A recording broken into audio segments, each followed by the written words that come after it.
Please be advised that this podcast contains language and themes that may be sensitive to some listeners. Listener discretion is advised. Hey everyone, welcome to Life at Sage, the podcast that deep dives into the lives, ambitions, challenges, and experiences of the amazing humans behind the Sage business. Today we're talking to a true inspiration of the Sage team in South Africa, colleague experience and operations coordinator, Kerry Walsh. Kerry lives with a rare condition called Spinal Muscular Atrophy, or SMA, which she was diagnosed with as a baby before being given just 5 years to live.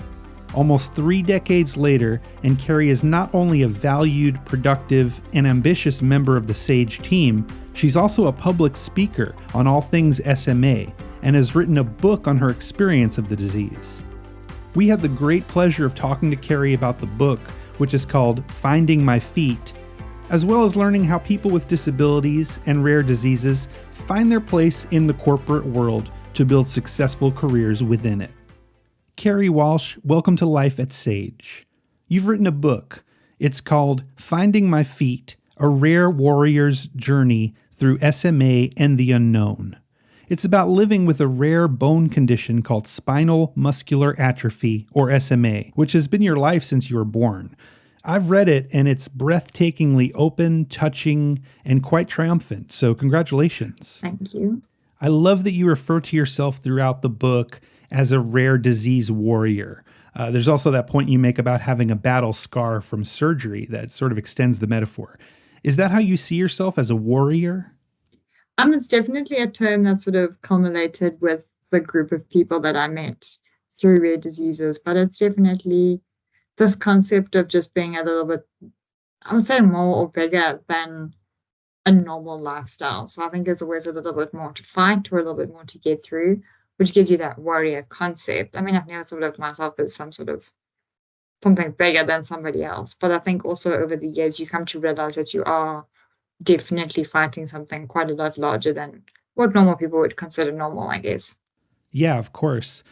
One thing that you mentioned is that because your condition is rare, the medical profession doesn't really have the same handle on it that they do over a more common disease. And that means you don't really know that much about it either. How has that made you feel over the years, and how have you learned to cope with it? Sometimes it's frustrating because we've ended up having surgeries later on that could have been avoided if someone had just given us some more information. So sometimes it's quite frustrating because even though you are doing your best to fight and to try and make this work, you're also fighting an endless battle that you have zero control over. And I'm quite a control freak. I quite like to have control over everything in my life. And it's poignant to how I need control over my chair, for example. Someone touches it, I will freak out because it's my control. But in this situation, I've had to learn to sort of just let the control go in a lot of senses, because I can't control what happens to me and I can't control how I deteriorate. But I guess the only thing I do have control over is my response in the situation. And I'm choosing to make that if that's what I have control over, that's what I'm going to make my most sort of important moment. So in that sense, it makes it all the more paramount that we learn more about the condition, because you have such a little control over the way things are. We need to increase research into the disease, right? Definitely. I mean, we need research into the disease, how it sort of develops. We also need research into how people live with it. I'm fully aware that if there cannot be a cure, there cannot be a cure. I mean, you can't make something out of nothing. However, there has to be a process or an understanding in how people live with it. You can't say that people have life expectancies and then they live past them, but then, oh no, they live past them, we don't have a plan. So now it's just sort of wing it until you don't. And that to me isn't it's not a logical process. What would you like to see happen? I'd like to see more awareness around it. I'd also like to see some fight from fellow warriors and people that have diseases. I feel like often you feel like everyone's going to fight the same way you do. And a lot of people just don't. And I understand that it's not a great life expectancy. Nobody asked for this lifestyle, but it's also the card you've been dealt. And you just need to make the most of it. But you also need to be a part of creating the change you want to see. Because if you're not, you can't complain that nothing's happening. That brings us nicely back around to the topic of the book you've written, Finding My Feet. Early on in the book, you mentioned that the writing of it was a part of your lifelong battle to develop a healthy outlook on your condition. Was the writing of this, what is essentially your autobiography, was it a cathartic experience for you? Definitely. I often called my writing my therapy, because it was my way of sort of just like word vomiting out everything you felt inside that you couldn't quite explain. And it was also a way of trying to explain it to people who are never going to understand it because they're not in that same position. And that's also always very complicated, is you're trying to explain something, but you barely understand it, yet alone the people who can't understand it because they're not in the same position. So I used it as a lot of sort of like a therapy experience, but also some of it was quite hard to relive when writing it. I mean, some of the experiences in the book, I mean, it's not all rainbows and sunshine, but some of it was really hard to sort of rewrite and relive through for the third or second time. Oh, I agree. And nevertheless, I felt this sort of sense at the close of the book that there was a great degree of positivity in your outlook. Like I could feel the sense of catharsis coming through. You also wrote it because there are a lot more people with rare diseases than you'd imagine, right? What are the repercussions of that in the wider society and particularly in the workplace? I think it creates an environment where people just know more about different rare diseases. I mean, like I said, there's so many different kinds. SMA isn't the only one, but nobody knows about them if they don't get the opportunity to learn about them. And you also don't know about employing people with the rare disease if you don't have a perspective. And I made it very clear from the beginning that I'm not pretending to be a know-it-all. I'm not pretending that I have all the answers when it comes to rare diseases. However, I have an experience, and that experience could help one or two other people, and to me, that would be enough. The book is called Finding My Feet, which is a great title, by the way. There are some amazing lessons to be learned in it, both for, as you say, other people with disabling conditions and the rest of us who occupy the same world, like your colleagues at Sage, for instance. I'd like to talk about your early life, if I may, from birth and through school, because I think that offers some important insights about your character and outlook. So you were born in Johannesburg, South Africa as a twin. You have a twin sister in 1997. A year later, the doctor diagnosed you, but not your sister, with low muscle tone, and eventually, after a period of ineffective muscular therapy, you had a biopsy in your neck which revealed spinal muscular atrophy, or SMA. That's a lot to put a baby through and must have been such a stressful time for your parents. Have they spoken to you about how they handled it at the time? I often say I'm very lucky that I experienced probably the hardest times when I was too young to understand that it was the hardest times, because I think then you're fighting because your parents are fighting, and that's because that's all you know. You're just doing what you need to do. And later on in my years, I think because I've become so public about it, we've spoken about sort of the perspectives of it, and even the perspectives of my older siblings who'd been told quite devastating news, and they were relatively young to take on this information. But I think for us, a lot of it was just everyone was winging it, and no one really knew what was going on. So, as much as it was a really difficult time, it was also the biggest learning experience, and it was also the biggest bonding experience for our family. You spoke of the life expectancy. You were given a 5-year life expectancy when they first discovered the condition, weren't you? When did your parents first talk to you about that, and how were you able to come to terms with that prognosis? So I found out many, many years after being 5. And I'm assuming that it's just a protection thing. It was also about sort of just letting me live my life as much as I could. But I would say like around grade 8, grade 9. So grade 9, I had a really serious back operation, and we had to sign a lot of forms and like make a lot of serious decisions because it was a bit of a touch and go situation. And with that, I think a lot of these conversations started developing, because that was when we needed to fully understand everything. But it was also the first time I was kind of old enough to have an opinion in what happened to me medically. Your parents were quite matter of fact about things, weren't they? They sent you to a mainstream primary school, and then that says a lot about their attitude, doesn't it? Yeah, sometimes I maybe think that the lesser information we had was maybe a bit of a positive because we didn't quite know how bad it was going to get. So we did it our way, or we did it the best. They did it the best way they could as parents. So for them, it was, let's treat her like her siblings and let's make it as normal as possible until it's not. And when it's not, we'll deal with it at that point. How did you get along in a mainstream school setting?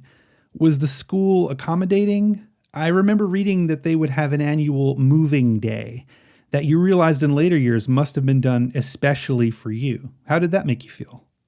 So we were very lucky. I mean, I went to a public mainstream school, so you wouldn't expect as much of an accommodation as we got, as much as it legally they have to take you. It's not always going to happen. Like it didn't happen. So we were very lucky with my primary school, and they were always extremely accommodating, and I always sort of participated in everything and got an opportunity to be involved and never really felt any different than anyone else. And no one ever really made a big deal of it. Like as much as there was big ramps and it was different, like the kids never really reacted, the teachers never really made it a thing. Like it wasn't a thing. I imagine being in a mainstream school taught you an early lesson about being resilient and not letting yourself be treated as different, though, right? You mentioned, for example, that you didn't sit out during PE. There is a point in the book where you mentioned that there was some bullying and that some of those bullies would tell you to get a sense of humor. Not really easy to laugh about living in a wheelchair because of a condition that's completely out of your control, though, right? I mean, how did you cope with those kind of elements growing up? I was definitely a lot more, I would say, sensitive or emotional when I was younger. And I think it's also due to your age because you are young and you are a child. And a lot of it was ignorance and just people's inability to fully understand. As I got older, I grew quite a tough skin and I became quite hard. And I mean, you can find a positive and a negative in both of those, I guess, as a person. But I choose to find finding a tough skin and learning to take it on the chin, but use it as a teaching moment for someone else as the best way to deal with it. You mentioned in the book that you carried around a lot of negative energy for a long time. How do you come to terms with that and get that influence out of your life? As an individual who stands out quite a lot, you end up taking on quite a lot of pressure from everybody else. And I took on this pressure or this like need to always be smiling and positive and I don't know, quote unquote perfect, but not. And that pressure became quite difficult to deal with. And the pressure of the consistency became really hard. And then eventually you come to understand that regardless of who you are, you're just human and people make mistakes. And also those mistakes don't define you as a person. And it's irrelevant to being disabled or not. So I learned to become a lot more me rather than perfect. But I also decided to just become the best version of me without putting so much pressure on myself to be where people needed me to be. As much as being a motivation is great, it's also not your responsibility to be people's motivation all the time. Speaking of getting more of a grip on your own destiny and your own life, you do talk in some depth about your twin sister and that when you were growing up, she was a big supporting influence.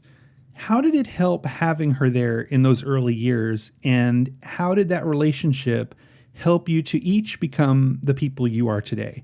I'm sure that especially as twins, there's a very reciprocal influence there, right? Definitely, I think we helped each other grow. We made each other into the people we are. How can you become someone who you fully are without like the person you spend every day with for majority of your life?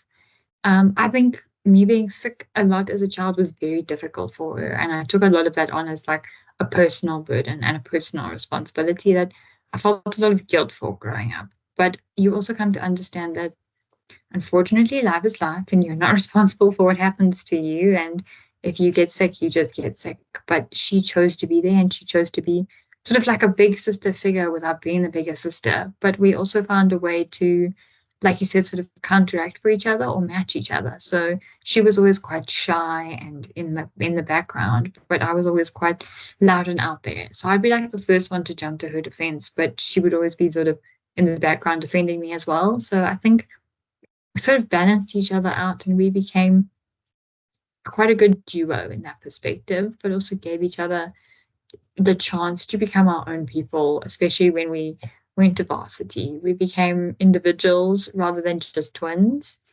And I made an important effort to make her Jade who Jade was rather than Kerry's sister, because that doesn't help anyone's perspective. You're not dissimilar, though, are you? I mean, obviously not. I mean, you're twins, but I mean, you're not dissimilar in the sense that you are now a public speaker and a writer, which has a strong educational influence, and Jade is a teacher. There's a commonality between the two. No, definitely. I think somehow with being so different, we became quite a lot alike, especially in our opinions about things. Also, we grew up with the same parents, and now we have the same sort of like traits when it comes to like our understanding of life and morals. But yeah, so very different and very much the same, all in a very interesting way. When it came to high school, the biggest challenge was getting a place in one, right? Didn't you get turned down by quite a few, if I'm not mistaken? Yeah, we got turned on by, I would call it about 13 within our area to start with. And it's mentioned in the book how it's not personal, and it never was, but how do you not take that personally? I mean, you're a teenager to begin with, but you're also a person. And when someone says, no, thank you, we don't want you, there's only one way to take it, and it's going to be personally. And it took a lot of time for me and my family to get over it. It wasn't just my problem. But also we decided that letting it take over wasn't going to help anyone. And letting it ruin the rest of high school, the rest of our perspectives wasn't going to help anyone either. So we very much chose to just let it be what it was. And we didn't make like a massive deal about it and sort of just moved on in our own sense. But in retrospect, I also do wish that maybe we'd stood up a little bit more for future children who have to deal with the same issue. So the school you ended up going to, Summit College, it was out of your parents' budget range. But this started them on a path to doing something bigger than just funding your schooling, didn't it? You want to tell us about the Kerry Walsh Trust?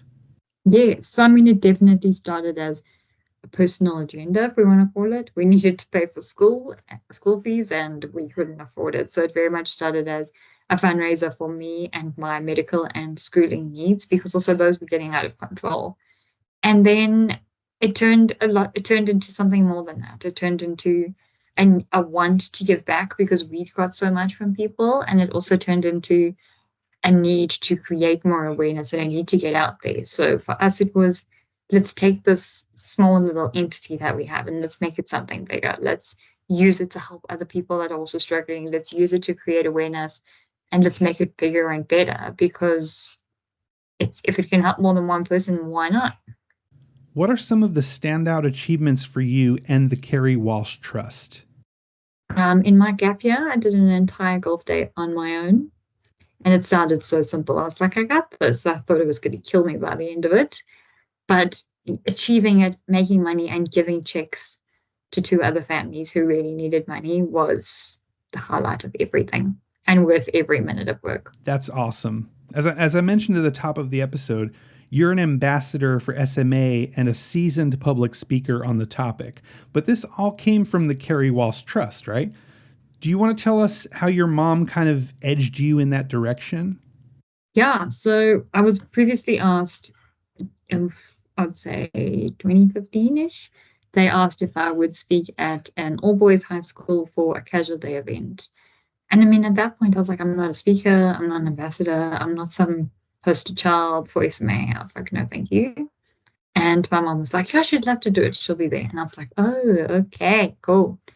But then I don't have a perspective on it. Like, I don't have something specific to say. So I literally decided to just speak from the heart. I said, I'll start at A, end at B, finish the story, say how I feel, and be relatively honest about it and see what comes out of it. And you often don't think you're going to touch the heart or soul of a teenage boy who's in assembly and is at school and they don't really care. But if you reach like one of them, for one of them to come up and say that it meant a lot, I mean, I think that was the most important part. There were 400 people in your first public engagement. That must have been pretty daunting. I mean, casual 400 people sitting on a stage, not really knowing what I'm doing. I've always said I'm really good at speaking to like 400 people I don't know versus 10 people I have a connection to. Yeah, I can understand that. Okay, so you said, I'm not a poster child for SMA. Have you kind of made yourself more into one over time? And has your perspective changed on what that means? And is there anything wrong with that? I definitely think it originally had quite a negative connotation, and it probably was just from my perspective. But for me, it became quite positive in terms of how much I could do by using what I have. And also, you're given it anyway. Why not use it? It's not like you're adding something extra. This is you. This is your life. So why not take full advantage of everything you have and make the most out of the experience? And it became quite a more positive perspective, especially for me. And it became an opportunity. It became a job opportunity. It became a logistical understanding. And for me, it became a possibility of creating big change in this country or the world, or even just for me and my little world. And that's important in its own right. One more point about school before we move on. You actually list a series of recommendations that schools should consider in terms of creating more accessible environments in the book. Can you recall one or two of those now? A basic understanding of what a ramp should actually be is so important. And a ramp is not just a tick box exercise. It's about putting something there that the person using it actually feels comfortable using and feels like it's going to benefit their life, rather than something that they use that they are terrified to use every time. Because for me, then that doesn't create any value. It's not actually achieving anything. You're just adding an extra complication to someone's life that they really don't need. There are a few others, but I'll let people read for themselves and find out what they are. I love the way you position stairs in the book as your greatest nemesis in life. In your worldview, they're the ultimate enemy of accessibility, right? Do you want to talk a little more about that? It's just become so frustrating how something so minuscule and seemingly inconsiderate or unimportant can change an entire event or an entire day for someone. And it's something so simple that is not hard to change, but yet it's become this like big thing, like, oh, we put in a ramp, now we deserve a naughty badge kind of thing. Where actually, no, you did the bare minimum and good for you. But when it comes to stairs, it doesn't just ruin my day or my event, it ruins everyone who's with me. It becomes a big dramatic scene. You end up being the center of attention when you don't want to be.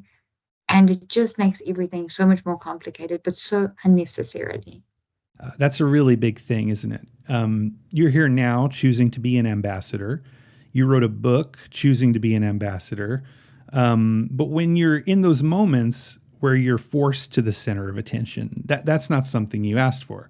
So that has a big implication about the way you get up and feel about the world, surely.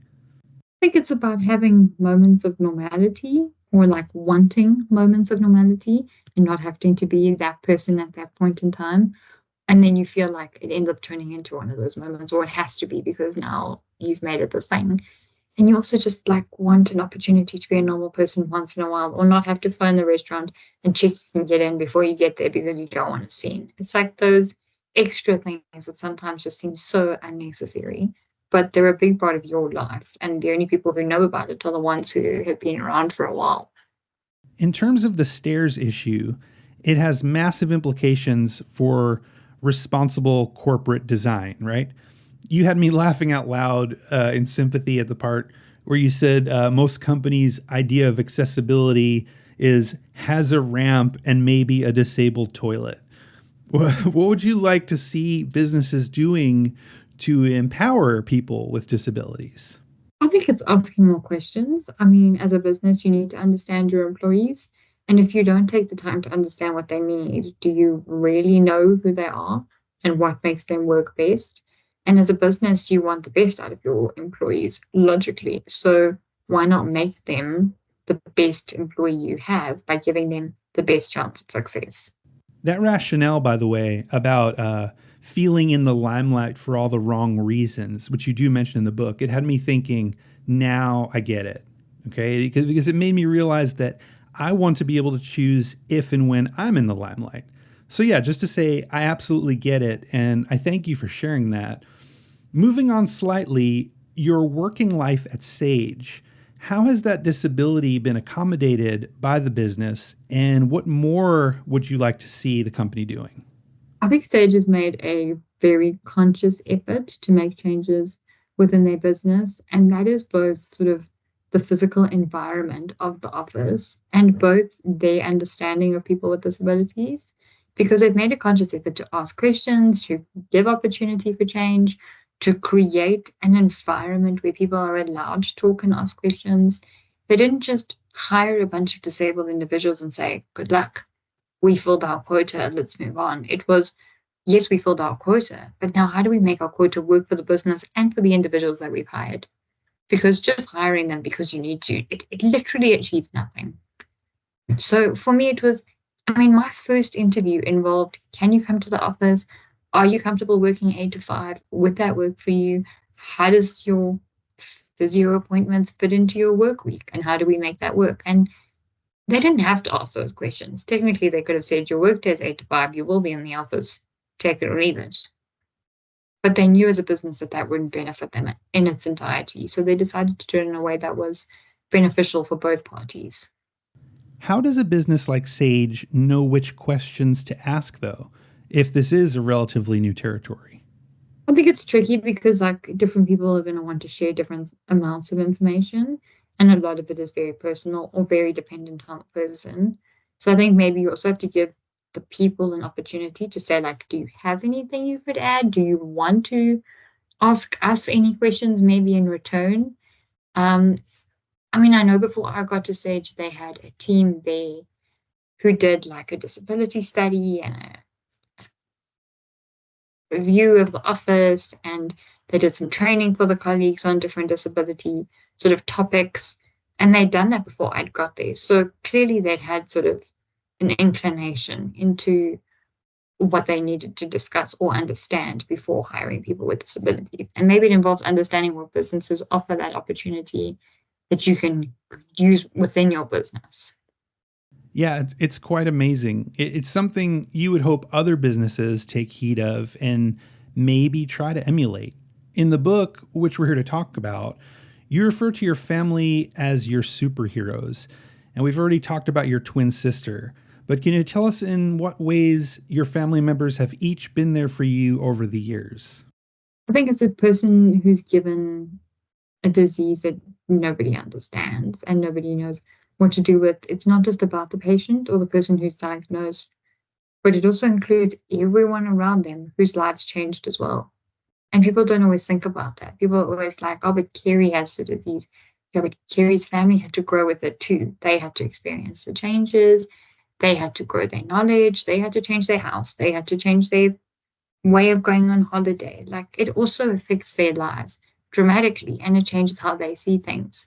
So I think they also are my biggest encouragement. I mean, I can't say that, oh, I beat living past 5 years all on my own, because I didn't. And I wouldn't have. I wouldn't have done it without the support of my family. And every time I was in hospital, they're always all there trying to help, and encourage you to get through this specifically difficult time. And I think it's important to remember how much they've given to this as well. How kind-hearted and humble of you. I think that's such a nice thing to do and to say and to put it in the book. One of the funniest parts of the book is where you're talking about your siblings dropping chocolate balls into your oxygen mask and trying to get them into your mouth like you were playing pinball. There was another story about your brother accidentally pulling the emergency cord in the disabled toilet and the look on his face.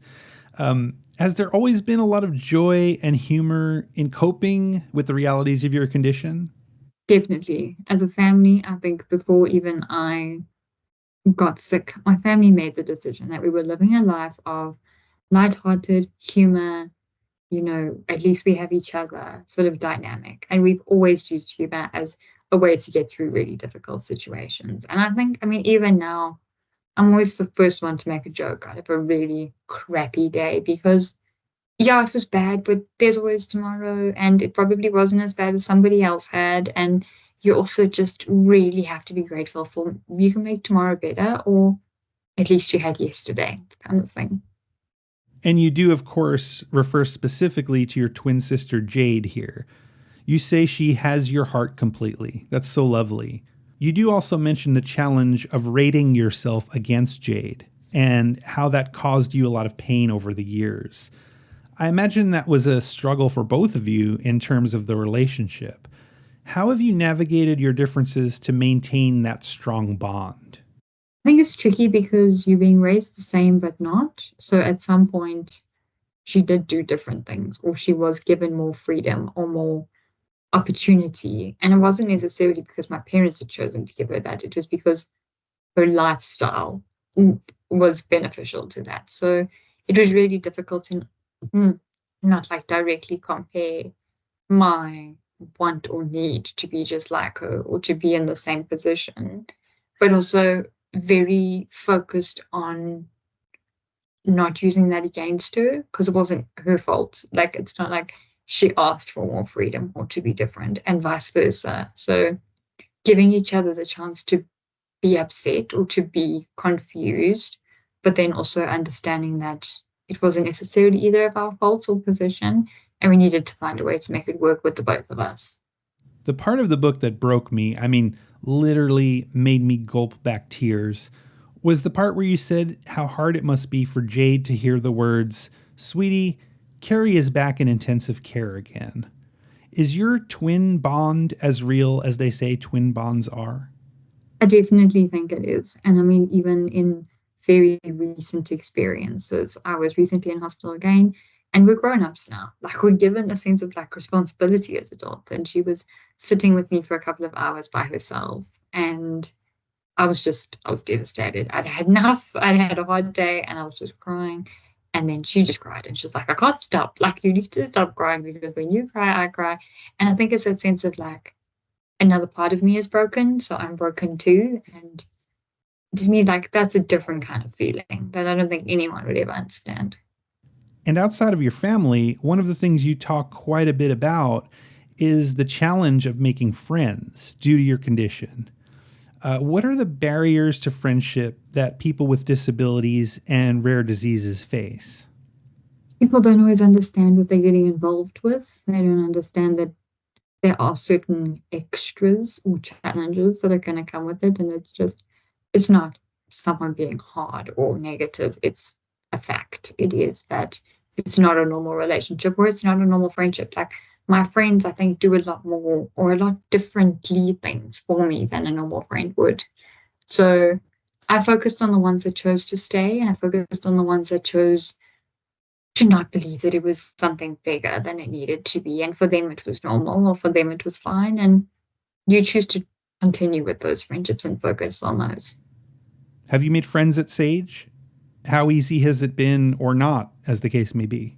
Struggled in the beginning to make friends because I felt quite young, not just my age, but the whole understanding of being in a wheelchair. People often consider you to be, I don't know if it's young or immature or just with less of an understanding. I'm not going to put thoughts in people's minds, but I also worked a lot from home in the beginning, so I didn't actually like have a relationship with a lot of the colleagues. But recently, I've made quite a lot of friends and built a lot of what I'm going to call genuine connections with people. And it's with the people who have chosen to get to know me more than just my position within Sage. It's the ones who've asked questions and got to know who I am and who my family is and offered to assist in different ways. And not because they have to help, but because they've chosen to. I have to ask, do you think the responsibility falls more on other people to do that rather than on you? It feels like maybe it does. Maybe the responsibility is in their corner. Would you agree? I definitely think it's a bit of both. I think it lies in the willingness to be open to a very different kind of relationship. You can't force them into that. But it also relies with the individual with the disability to be open and willing to share their story, because you can't expect them to ask questions and then refuse to answer. I mean, that's a bit of a catch-22. How do you deal with that? I'm an open book. I mean, I wrote a book. If you want to read about my life, go buy the book. I mean, you don't have to ask me the questions, but it's also just, I've always been an open book, and I'm happy to tell people what they want to know. I'm happy to ask questions, but that's also a responsibility I've chosen to take on, and you can't expect everyone with a disability to feel the same way. You are indeed an open book, and I feel like I know you 100 times better for having read the book. Speaking of relationships, you found love and romance with someone you refer to in the book only as SJ. And you talk about how you initially pushed him away due to earlier experiences of romantic rejection. How challenging is it for people with rare diseases to let other people in and to be trusting? And why is it important that non-disabled people bear that in mind? I've always said my life is like a bomb and we're waiting for it to just explode. But the problem with that is everyone within your path is going to be a casualty. And I've taken it as my responsibility to, let me rephrase, I took it in previous times as my responsibility to reduce the casualties because I felt that was my responsibility. But I also overly explained everything because I felt like if I made it very clear about every possibility or everything that was involved within dating me, then I did my part because I did all the explaining and I did the over explanation. So then it's your responsibility. If you then choose to leave, that's fine. But if you also choose not to, it's not my fault. So I think in the beginning, it was just so much easier to push everyone away. But it was also, like you said, it was easier to avoid being heartbroken or to be rejected if you did the rejecting first. What an amazing level of self-awareness you have. There's a really astute point you make while talking about romance that relates back to disability activism. You say, quote, "You can't teach anyone while you're outraged. You can only rant and rail. In activism, this can alienate the very people you need to reach," end quote. What's your advice to people with rare diseases and disabilities who want to make progress in spite of the frustrations they feel about their circumstances? It's extremely important to understand the whole situation because it's very easy to just get angry and then rage statement on social media, which is what a lot of people do nowadays. However, that doesn't actually achieve anything. And also, if you don't have all the information, you're just as bad as the people who are making the problem. I think it's important to fully understand the situation, to collaborate your words in a way that are helpful. I've also decided that going to a place and then yelling at them because they have stairs, it's literally going to do nothing. Going to a place, explaining why it's an issue, giving a suggestion, giving them the opportunity to change, and going back and seeing if they've actually made the change is a much more logical process. You do have an optimistic outlook, and you've grown that optimistic outlook, and it's something you've consciously developed. But it can't be easy to stay positive. You know, you've been in and out of the hospital over the years. A back operation in 2012 to deal with, quote, scoliosis so serious that, according to the doctor, your spine would eventually dislocate your hips, sending them right into your lungs. Are you as pragmatic about happiness itself as you are about everything else in life? It's phase things. So it's definitely like I've gone through phases of anger, hatred, sadness, giving up. Like I've done all of them. And I hope within the book people can understand that I'm not always smiling. It's not always like I've got this. But it's also like a skill that you just have to work on and you have to develop it. And it's not going to grow on its own. So you need to work on it all the time to make sure that you have it. But that doesn't mean that I don't have really bad days or days where I'm just like, I've had it. I've had enough. And I mean, a couple of weeks ago, I will admit, being in hospital, I just got to the point where I was like, I don't know if I can keep doing this. Like, I'm tired, I'm exhausted, everyone's been here for days. But then you also remember everyone's been there for days. You have a support system, you've got something to fight for, you've got to choose to fight for it, you've got a job to come back to. Like, keep reminding yourself why you're positive, or keep reminding yourself why you're fighting obviously makes it a little bit easier. Now, nobody listening to this will know that we've already spoken a couple of weeks ago and that this interview is actually a replacement for the other based on the fact of us having identified that you've written this amazing book. So were you in the hospital after we last talked? Yeah, it was about I think we spoke a week after our interview got moved because I was in hospital. Okay, I see. So those kinds of situations that I guess are commonplace in your life, I guess it's making me wonder, how does that affect your working life in general, and how is it handled at Sage? So in terms of like working and say, well, personally, I haven't really been sick, as in hospital sick, in about 10 years. So that was tricky in its own right because now you've like 10 years later, it's not going to be the same in any sense of the word for anyone. So that was its own sort of like shot in the dark. Then it was the first time I'd been seriously sick in hospital while having a job.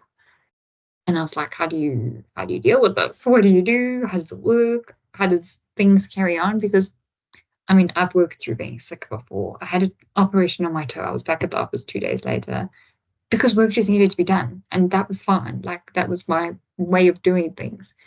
But now, like, I literally couldn't. I couldn't even pick up my phone to message my boss to tell her I was in hospital. I ended up just giving her number to my dad, who then had to do it. And, like, that is a whole different dynamic that you don't understand. And then their questions are like, when are you coming back? Well, I don't know. See, it could be 2 days, it could be 2 weeks, because you don't know. So they were very understanding, and I think they were very very kind in giving me the space I needed and just giving me time. But also, you have the sense of responsibility to get back to your job. Like, you need to go back to work. The whole thing on my mind all the time was like, I need to go to work. People need to know why I'm not responding. It's not like you planned your time off, wrote an out of office email, had your teams like on out of office. You know, like it's different. You're just not there and everything's just been left in the lurch. And I think I felt like a lot of responsibility and I felt like I was letting a lot of people down, which is frustrating in its own right. Okay, now that I've given up the secret that we've already spoken before, last time we talked, you said that sometimes people can treat people in wheelchairs, well, that they can like infantilize them and sometimes talk down to them and treat them like they're children. I guess those things aren't helped by the fact that you've got to get your dad to call into work for you. It's just an entirely different way of living, isn't it? That non-disabled people simply must understand if they are to work in a more inclusive environment. 100%. I mean, you get given this responsibility to grow up and be an adult and join the working world. However, your life isn't fully going to be you on your own as an adult in the working world. So, I mean, my mom comes to Sage with me. She sits at the desk next to me and like reads her magazines and like does her own work and whatever in case I need her. But people at Sage have just named her the mom of Sage. Like they've all just got really comfortable with it within our office. But it's not normal. People don't take their parents to work. But in the words of inclusion language, we are exploring new normals all the time, aren't we? And we're exploring whether there are definitive ways in which working environments should operate, right? Yeah, we're creating our own new world and creating a sense of change, but understanding and openness at the same time. And like, I'm more than happy to do that. I'm more than happy to explain it if that makes it easier for people to understand, because then also they're getting so much out of it. And so am I. There are three things you highlight as vital to building up a sense of determination: autonomy, competence, and relatedness. Can you talk to us about each of those points? Yeah. So I think for me, autonomy is sort of based on I just want to do certain things on my own and make my own decisions for myself. And I'm not always given the opportunity, but you also just have to make it that you can make as many decisions as you can. And you've got to make it in an environment where you can do that. And I just want to be relatable. I want to be relatable to someone with a disability, but I want to be relatable to someone without a disability. You also want them to relate to you in a way that makes sense to them. So I want people to find their commonality in the book. I want people to find their commonality in my life because then they'll think it's open quote, normal, but they'll find a sense of understanding, because if they find their commonality, then to them it is their normal. And that's like so easy to connect to. There was another word, but competence. Thank you. I think it relates to having to prove yourself to work in a working environment. Like, I shouldn't have to prove my competence. I shouldn't have to prove my ability. Me getting an honors degree shouldn't be an oh wow compared to the person in my class who did it. Like, we both did it. We both had the same lecturers. We both had the same ability, and we both managed to do it. I want to be respected in that as well. Chapter 6 of your book is titled The Working World, which is why I imagine a lot of people are listening to this podcast. You say that when you first started looking for work, most workspaces were architecturally hostile to you, and that you felt overwhelmed by having to pour your heart out to HR departments only to get rejected anyway. How was Sage different, and how has it empowered you since you started? Sage found me, which was great, because then clearly they knew something about me to find me. And then also I got hired through the Pathways program. So it was based on hiring individuals with physical disabilities or having come from a disadvantaged situation. So with that, you're being hired with an initial knowledge that you will be disabled. So I think that gives you, I wouldn't say like an upper hand, but it gives you like the first step in the door without having to say that, so you're already being considered as an individual, not just an individual with a disability. So you can sort of cross that one off the list and then not need to use that as like one of your, oh, by the ways, before you hire me, can we just understand A, B, and C? Yeah, I imagine a lot of those architecturally hostile environments could learn a lot from that. Definitely. I think they have to learn how to ask questions in a way that is, first, they need to gain enough knowledge out of what they're asking, but they also need to do it respectfully. They need to be understanding that this is still a person with feelings and emotions, and this is their life, not just an interview. And you need to take it seriously in that sense. You say in your book, Finding My Feet, and it's one of the best pieces of advice you offer in the book, in my opinion, that, quote, when you feel like you're spinning out of control, learn to lean on the people around you, end quote. How has that served you in your working life? I've always been very determined to prove myself. So I've always been like, I can do it on my own. I don't need anyone's help. But that doesn't serve me or anyone. Let's be realistic. It's not a helpful way to live life. So I learned to ask for help when help was needed. And I learned to admit when I couldn't do something, because it actually proves that you fully understand yourself. You have more self-awareness knowing what you can't do than trying to do it, knowing you probably can't do it and messing it up anyway. And I mean, in my personal life, it came to just, you don't need to prove that you can do it. If you know that that's one thing you can't do, let the person who can help you, who can do it, let them do it. It's not going to make you any less of a person. It's not going to make you fail. Another aspect you talk about in terms of the working world is this fear of being left behind. It's something I'd actually never considered before, but the idea that your disability puts up so many physical barriers, that also manifests psychologically, doesn't it? Yeah, you just have this fear that you're not always going to get to do everything that you want to do. I mean, I always say I feel like I'm running backwards, like I'm always running against time, because now you don't know how much time you have, and you want to do all these things and achieve all these things that you're supposed to do, but you also don't always feel like you're going to get that opportunity.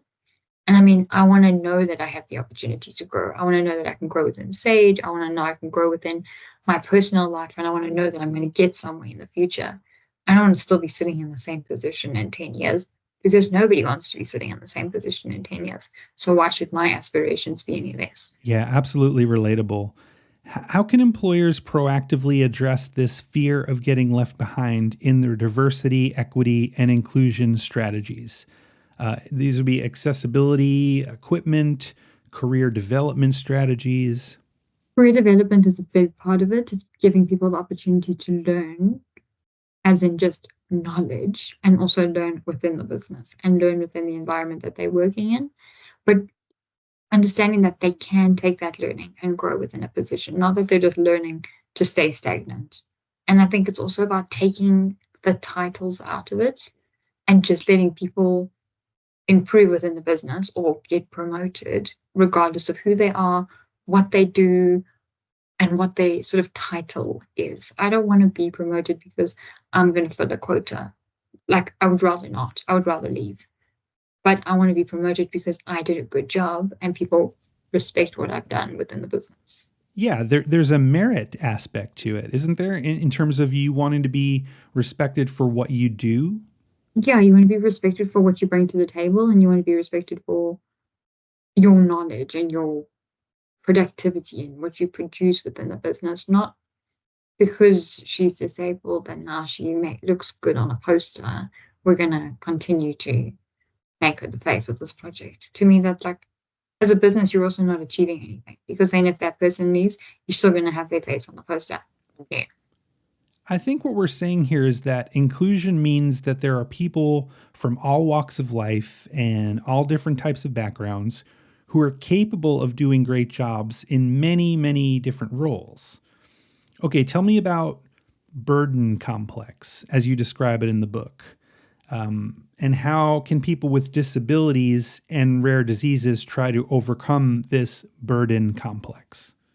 I definitely think, well, I mean, I know, but I often say that it was probably the hardest chapter to write because it was the most like brutal and honest when it comes to things that I've said. But for me, the burden complex is always feeling like people find you to be a responsibility and not wanting to be someone's burden or someone's responsibility. There's a difference between people helping because they love you and they're your family or whatever, than people helping you because they feel like it's their responsibility and they don't have a choice. And you also don't want to be a burden in anything. I don't want to be a burden financially. I don't want to be a burden emotionally. But it also takes a lot of personal growth and understanding to get past what a burden complex is.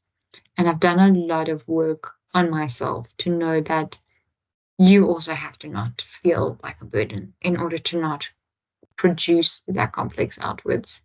Because if you still always feel like that, you can't take that away from an environment. What you put out into the world is what you're going to receive. So you need to put out a more positive outlook on, let's say, a burden and use it to your advantage in a very different way. Can you give me an example?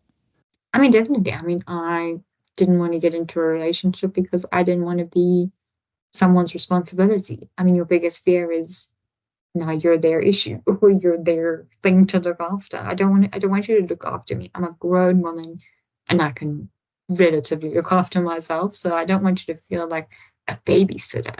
Like, I want to be a strong, independent woman on my own agenda. And I want you to choose to be with me because, I don't know, you think I'm funny. One thing you talk about, and it was one of the things that made me kind of cheer in agreement when I read it, is the right to take up space. Is that an important thing for people with disabilities to recognize in themselves in order to relieve themselves of this sense of being a burden? What are some of your strategies for expressing the right to take up space? Like, for example, you mentioned sitting up straight when you're telling a story.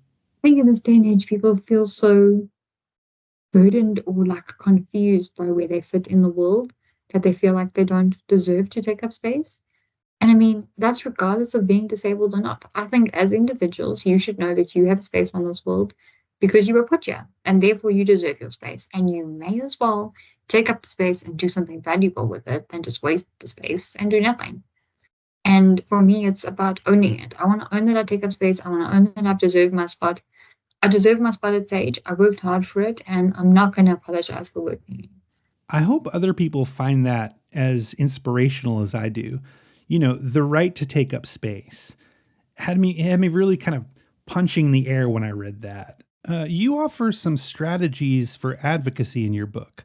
I think the subchapter is called "What Support Needs to Look Like," right? Yeah. Can you tell us, what do non-disabled people need to do to be more supportive? I think it's about people being advocates for themselves, firstly. I mean, as an individual, you need to take responsibility to advocate for yourself and what you need. But people also need to understand that advocating for someone with a disability is a fine line between speaking for them and speaking with them. And even as a business SH, you can't pretend that you know what people with disabilities need completely, like outright. We did a survey and now we know. You can't pretend that you have all the answers and that as a business you've done it.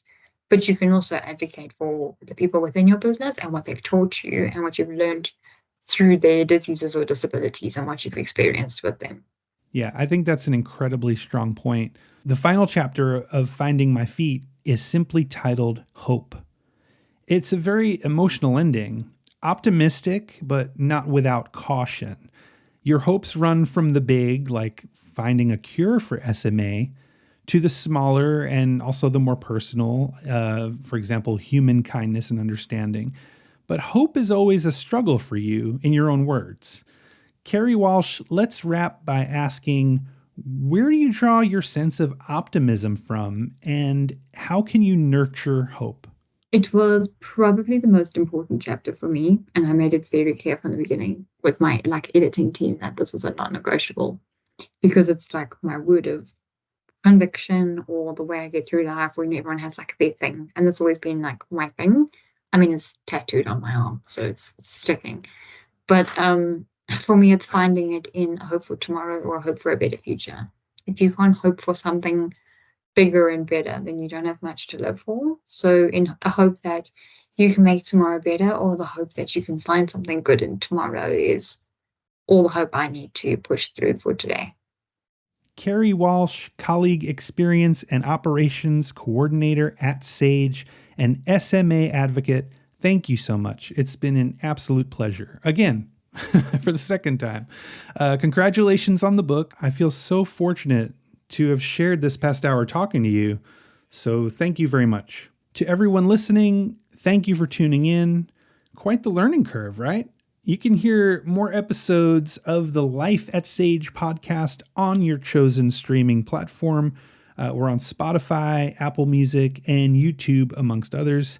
To find out more about Life at Sage as an employee, go to sage.com/careers and keep your eye on our LinkedIn page for lots more real employees' stories of life at Sage.